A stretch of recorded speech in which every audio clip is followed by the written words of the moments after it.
7월 30일 금요일입니다. 가상자산 시황 분석 및 뉴스를 전달하는 블록체인입니다. 주요 시황 단신입니다.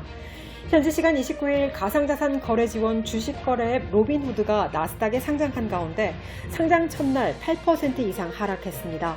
주당 38달러의 공모가에서 거래를 시작한 후 한때 12% 이상 하락하기도 하며 첫 거래에 부진을 면치 못했습니다.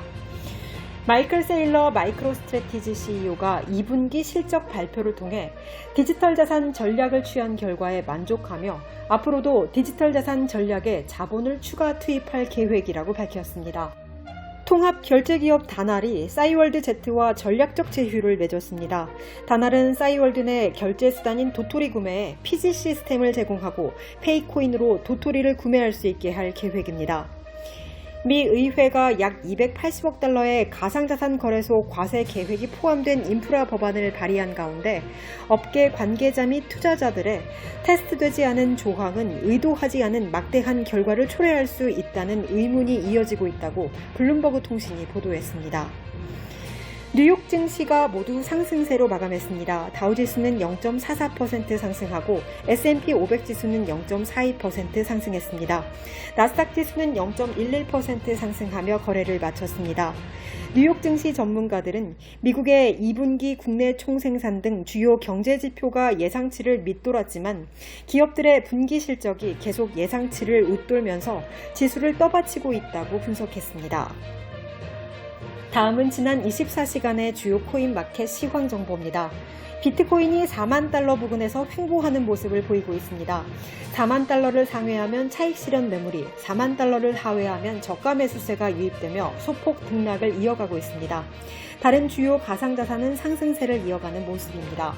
30일 오후 1시 10분 기준 코인마켓캡에서 비트코인은 전일보다 0.23% 상승한 39,942달러입니다.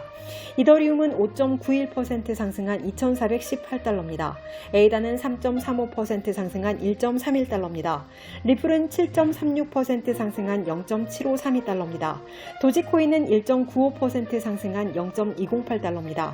비트코인 캐시는 5.99% 상승한 537달러입니다. 이오스는 3.59% 상승한 3.97달러입니다.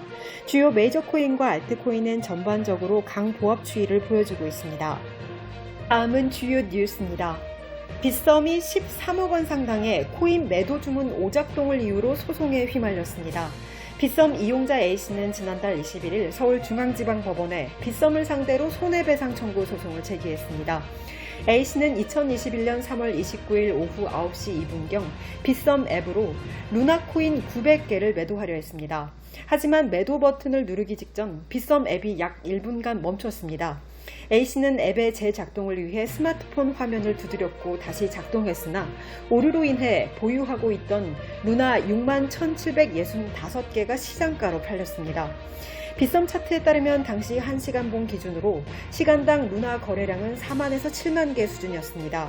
빗썸 전체 거래량과 맞먹는 물량이 한순간에 쏟아지자 시장가는 821원까지 떨어졌고 A씨가 인지하지 못한 사이 갖고 있던 루나가 시장가에 매도돼 버린 겁니다.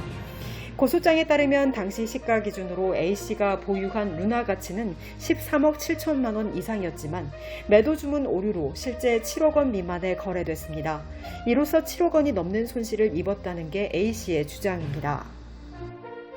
다음 뉴스입니다.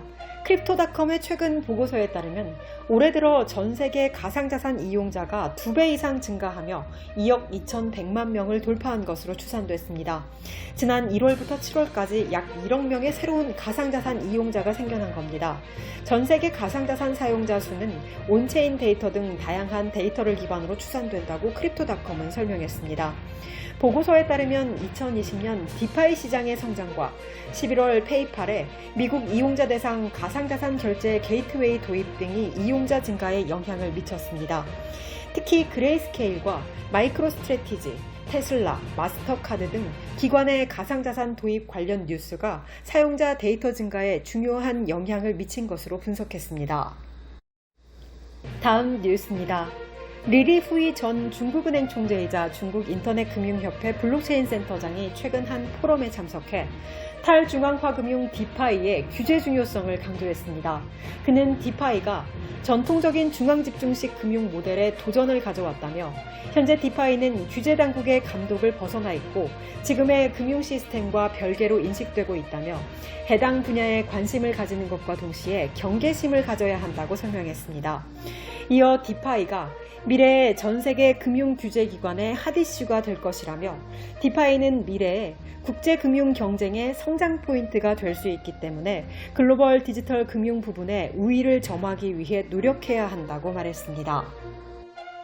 다음 뉴스입니다. 독일 소재 글로벌 보험회사 알리안츠의 수석 경제고문 모하메드 엘에리안이 파이낸셜 타임즈 기고를 통해 서양 국가들이 계속해서 가상자산을 무시한다면 디지털 경제 부분에 있어 중국에게 패하게 될 것이라고 경고했습니다. 그는 미국과 유럽이 새로운 기술을 단편적으로 취급하는 것에 반해 중국은 가상자산 및 블록체인에 대해 통일된 접근 방식을 취하고 있다고 설명했습니다.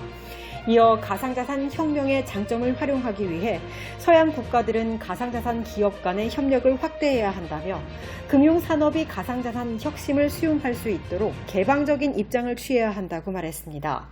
특히 서양 국가가 베이징의 디지털 경제 발전 속도를 쫓아가지 못한다면 글로벌 금융을 넘어 지정학적 부분에도 영향을 끼치게 될 것이라고 강조했습니다. 마지막 뉴스입니다.